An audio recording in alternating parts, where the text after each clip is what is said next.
Welcome to Partnerships for Profit, the podcast where we bring you inside the world of joint ventures, strategic partnerships, and powerful collaborations. Each episode, you'll dive into conversations with top entrepreneurs, visionaries, and business leaders, unlocking the secrets to building profitable relationships that drive growth and success. Whether you're looking to expand your network, find new referral partners, or scale your business, you're in the right place. Let's get started.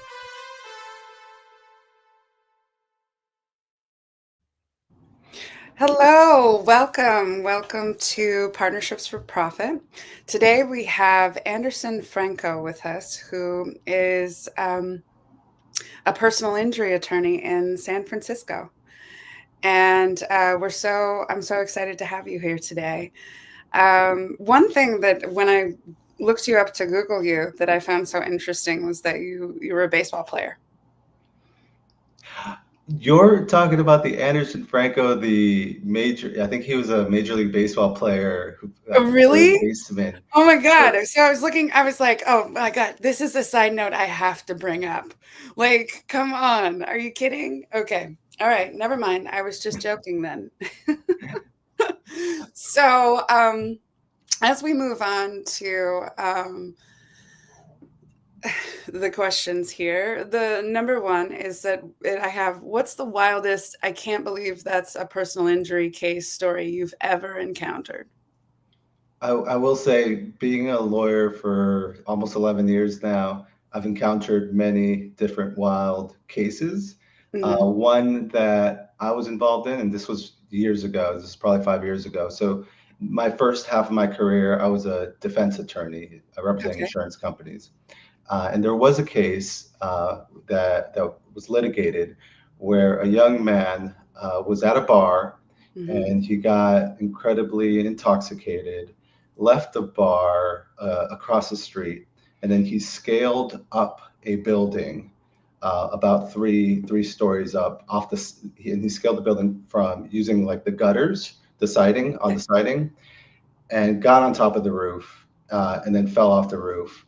So then he filed a lawsuit against the bar and the property manager. Wow. For his injuries. And wow, that's so amazing. I mean, I can't imagine, I'm from New Orleans, so I can't imagine how many stories like that a place like Bourbon Street could collect over time. Definitely. Wow. That's so fascinating. So, building on those unexpected scenarios, what are some of the most common misconceptions people have about personal injury law? I will say a common misconception is the idea that personal injury lawyers are ambulance chasers. And by that, people believe that all a personal injury lawyer cares for is money and making a case out of something for the sake of getting money or lying or exaggerating.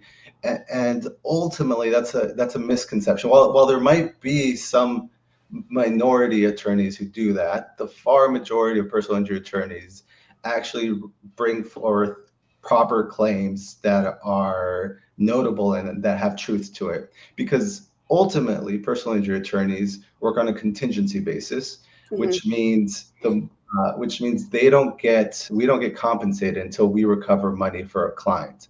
And we invest a lot of time and money out of our own pockets to pay for the court fees, to pay for experts, and it costs money and time.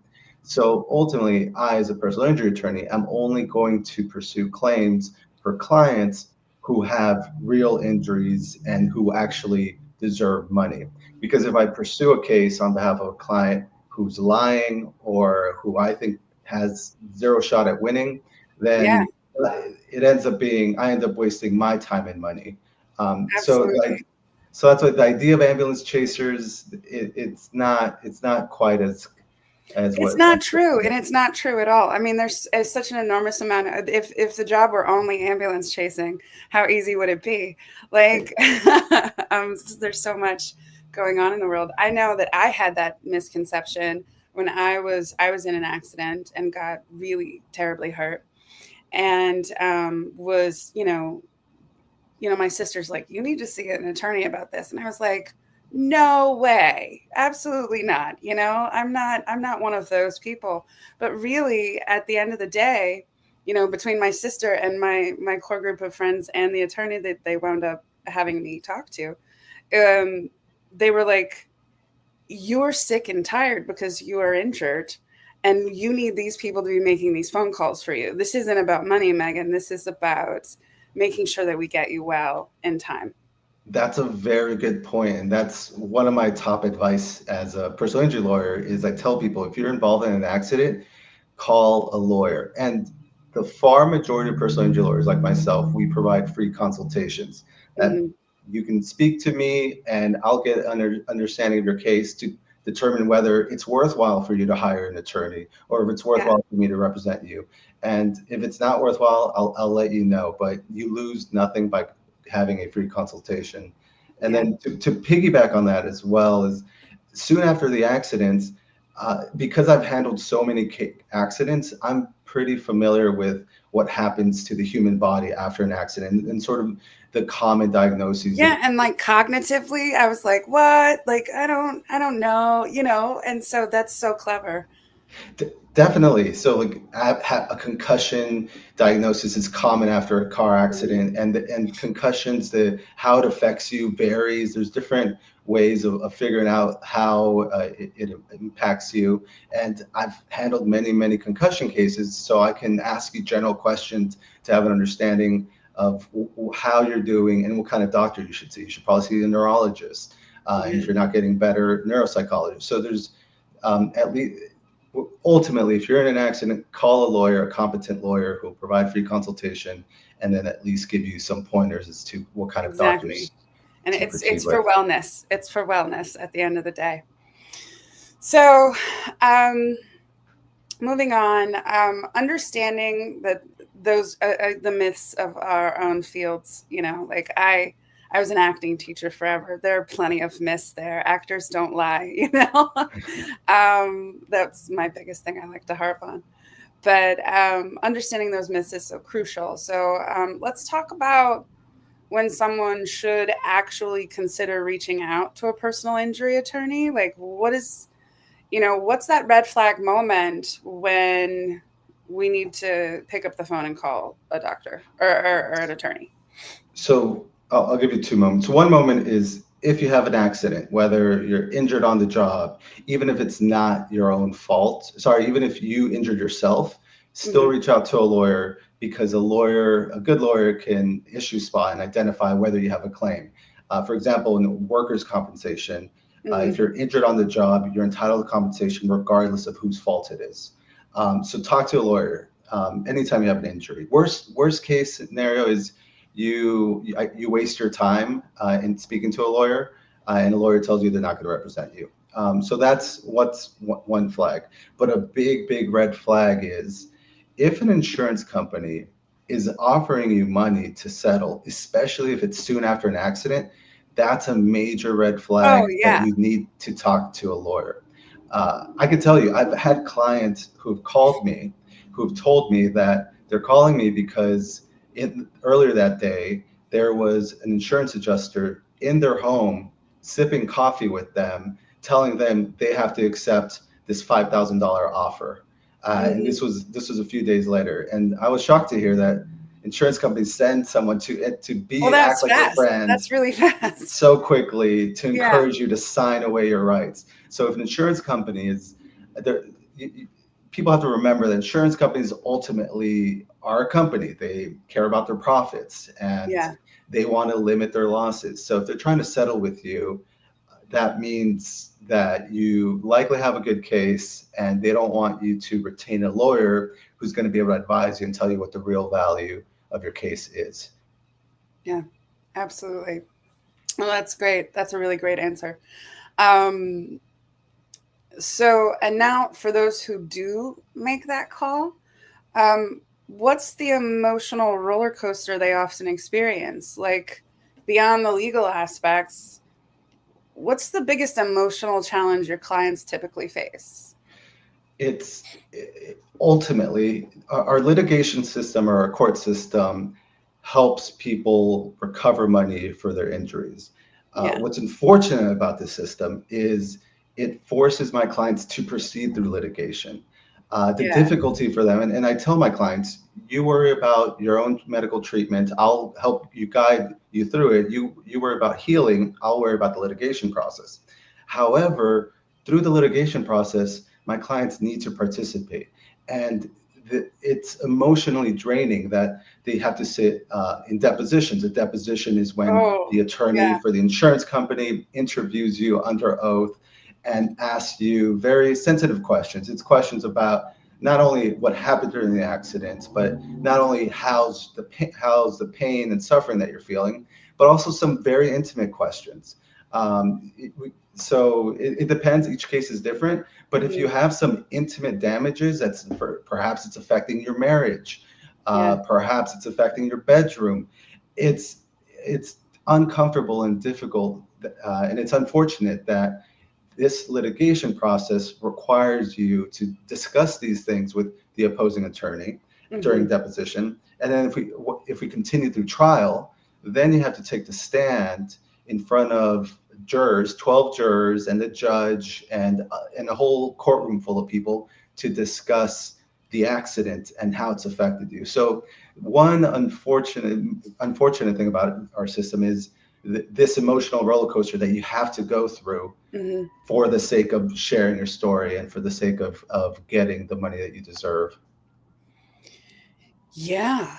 I mean, just being put on the stand, like in that kind of, even if you're not physically going up there in the stand, even if you're not going to trial, I mean, you really, in order to be truthful, you have to be like brave and really bring up a lot of that Brene Brown vulnerability stuff, like Exactly. There is growth in the uncomfortability of this, I agree with you. Some people are more open to the idea of being vulnerable in the stand, while others are shy and can't voice and their sharing opinions. things like that they're struggling with might be the actual hardest thing that person has ever done outside of struggle with those things that they're struggling with, sharing that information is so hard. And that's for adults. And imagine I also represent minors. So imagine how difficult it is for minors to also. So it is a unfortunate fact of our system, but there's no other way around it other than sharing the story so that the other side recognizes the harms. Yeah. Well, so navigating those emotions and the legal process can be daunting for literally everyone. Okay. So what's one piece of advice you find yourself giving most often? I guess going back to a little bit earlier, if you suspect you have a legal issue, I recommend that you reach out to a lawyer. And if you can't identify the right lawyer, identify a lawyer who either seems trustworthy or comes from a trusted source, because most good lawyers at least know other good lawyers. So for example, I only do personal injury law, but I went to law school and I network with other lawyers. And through my networking and being a lawyer for 10 years, I know some very good lawyers who practice employment law, workers' compensation law, criminal law. So what I tell people is, if you think you need a lawyer, contact any lawyer. Contact anybody. Yes, contact anybody who seems trustworthy, who's going to at least hear you out. And at a minimum, they could share contact information with other lawyers who they trust. So I get plenty of calls from people who don't need personal injury advice, but instead they need a different practice area. And I'm happy to introduce them to at least a good lawyer, because there's plenty of lawyers in this world and in California. I would at least prefer to usher someone to more trusted attorneys, or attorneys who I know who do good work. Absolutely.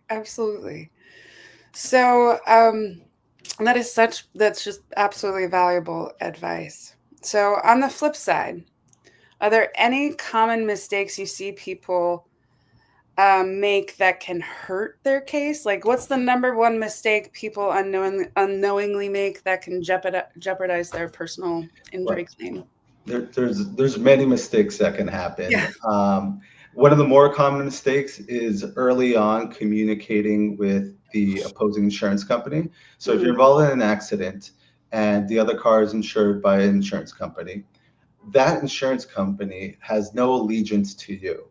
And one mistake I noticed is that people want to trust insurance company. We see it in commercials all the time, like a good neighbor, and just that you should trust your insurance companies. But ultimately, the opposing insurance company, the insurance company who's going to make you whole or have to pay you money, has no allegiance to you.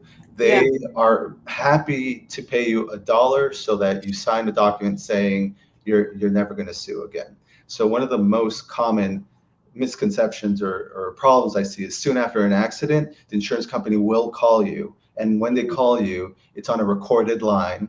And insurance companies will want you to say things that do not bode well for your case. Say things such as question whether the light was red, for example, and whether you had a red light or a green light when you were driving. They will question whether you are injured or if you had these pre-existing And injuries. I mean, and I'm sure it's just bank for them to get someone who's already concussed to say the exact thing that they want them to say. Exactly. And because at that point, insurance companies can't speak with you directly. They cannot speak with you once you retain an attorney. Once someone says, I have an attorney, insurance companies cannot contact you. So, and then ultimately, rules of evidence is anything that you say is admissible in court because there's a lot of ways insurance companies can trick you early on. Which is why I always tell people, be very careful what you say. Even words can be misconstrued. For example, even a nicety. Immediately after an accident, you might say, I'm sorry. At the scene of the accident. And insurance companies can use that to say it was your fault. That's why you apologized. So even saying the words I'm sorry could be misconstrued. There's always, and this is why early on I tell people, if you've been in an accident, call a lawyer who can vet the case and tell you what to expect. Right. So, so avoiding those pitfalls is key. Looking ahead, how do you see personal injury law evolving in the coming years? So artificial intelligence it's a booming industry. Well, it's booming across all industries, but in the legal field, it's also very booming. You could use AI for good. There's plenty of now softwares that help you attorneys write motions, write demand letters. And then there's also AI that's using consumers, people involved in accidents, you could use AI to sort of represent your own claim without a lawyer. So AI is just shifting all industries. Oh, that's fascinating. I mean, I don't ever want to let go of some sort of personal touch. At the end of the day, in my situation, when I met my attorney and he happened to be like my friend growing up, like best friends growing up, like cousin, so like having some sort of things, I didn't know who I could trust, who can I trust, but, at the end of the day, getting in there with him and just having him really kind of walk me through the process of everything, because, that had never happened to me before. So having someone there that knew exactly how things were supposed to happen and how much time that we could talk about, expectation management is everything. I agree. And I felt so taken care of. Like, it was like going to see a doctor and they're like, it's not cancer. Like, you're going to be fine, And you raise a very good point. Trust is key in whichever attorney you choose. Because that attorney is guiding your case and your destiny is kind of in that attorney's hands. So trusting your attorney is important. And that's why even when anyone vets an attorney, make sure you have conversations with the attorney, figure out, do you trust this person? Will this person be able to best represent you? It's huge, because I don't know if I would have healed as well during that time if I didn't trust him as much as I did. I definitely understand that. And that's the important part, is an attorney who can guide you through the process, let you know what to expect and let you know it's all going to be okay. I take plenty of calls throughout the week from clients where we're sort of talking about the case, but really we're talking about kind of like how to get better and things I've learned along the way by handling different cases. It's definitely it's a big healing process, you know? Definitely. So, that is definitely an interesting perspective there. And for those watching or listening who might be hesitant to pursue a claim, what's one thing you wish they understood? I hope people understand that consultations with personal injury lawyers are almost always free and no obligations. I provide free consultations, no obligations, but far majority of personal injury attorneys do. And also contingency fee system. So many people surprisingly don't know that what a contingency fee structure is. And what that means is if you're injured in an accident, the personal injury attorney does not charge a dime until they recover money on your behalf. And if a personal injury attorney is representing you, it's very likely that the attorney believes that they will be able to recover money on your behalf. Obviously, not every case is guaranteed, but if an attorney is representing you, it likely means that they expect or they believe you have a good chance of recovering money. So not being able to afford an attorney should not be a impediment to seeking representation for personal injury cases. For many of the plaintiff side or consumer side injury claims, that includes workers' compensation has a similar structure, and also a lot of employment claims have the same structure. So in brief, if you believe you have a claim, or if you believe you're injured or someone's defrauded you in any way, talk to an attorney who you feel is trustworthy. That attorney should be able to tell you if that's within their expertise or not, or if not, then that attorney should be able to at least guide you to where you should go in terms of seeking other resources.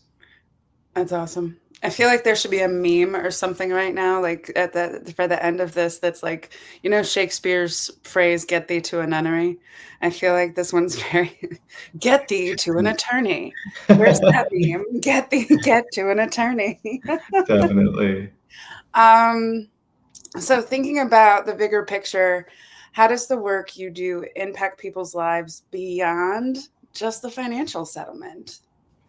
I will say that there is a good amount of just emotional support and kind of friendship that naturally develops. So the sort of cases that I handle, I appreciate the in-person contact. I go to my clients' homes to understand the human aspect of the pain that they're going through and the recovery that they're going through, because for my clients, that is their only case. While I have many cases, I recognize that for my clients, that is their only case, and that's the case that it matters the most. So a lot of what I do is in-person meetings, check-in conversations, and through that, I do develop a friendship, and I do learn about my client's secret recipe or what they did for Thanksgiving and how their birthday celebrations or their local block party, how it went. So there is, and that helps me in being able to represent them through this friendship. I'm able to understand the totality of their injuries and how it's affecting them in little ways that I can then voice that to the insurance company and let the insurance company know that this isn't just a random person who's injured. This isn't a number. This is a real person. Exactly. And that's a lot of what I do. Yeah, who has, like, you know, cookouts on the weekends, like, or whatever, you know, this is a real person who puts their pants on just like you do, insurance company. Exactly. And that's a lot of what I do is humanize my clients or translate. I feel like a translator where I just have to translate to the insurance company how my client is doing and how their recovery has gone. Yeah, that's really beautiful. So finally, for anyone who might be inspired by your work, what's one unexpected skill or trait that makes someone a great personal injury attorney? I would say what's really important is an inspiration to learn in this field of law and personal injury law. The amount of learning that you can do is incredible.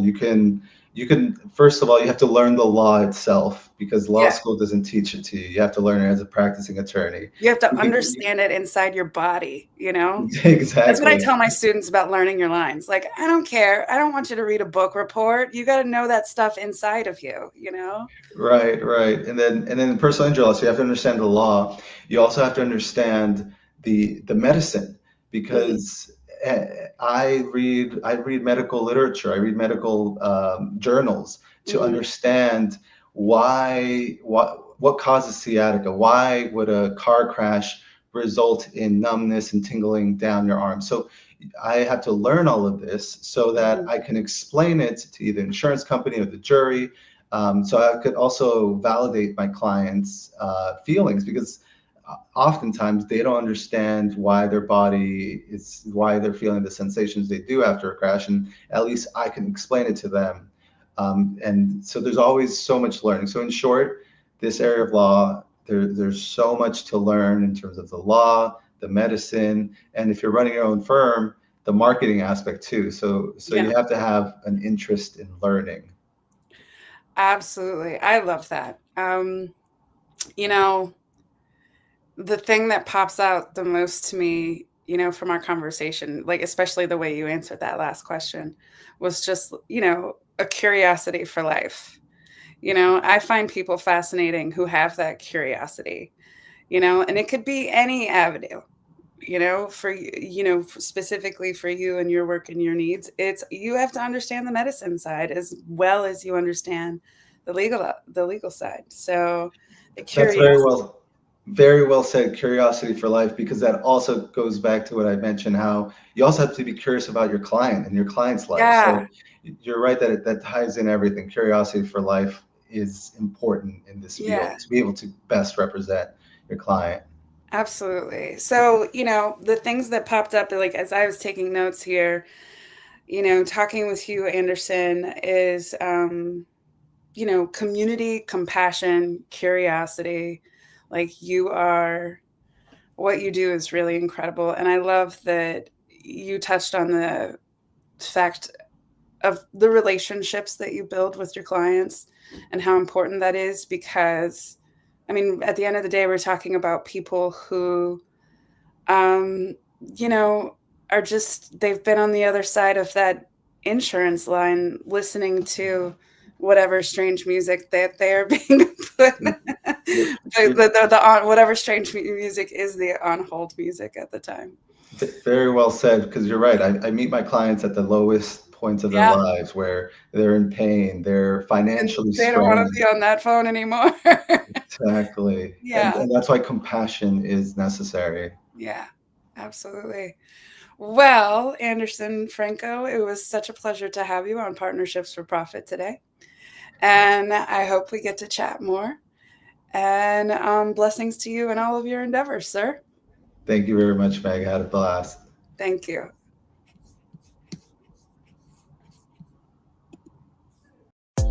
Thanks for joining us on this episode of Partnerships for Profit. We hope you've gained valuable insights on how to form profitable partnerships and take your business to the next level.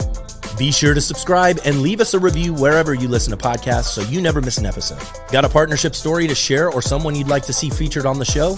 Reach out to us. Until next time, keep building those partnerships for profit.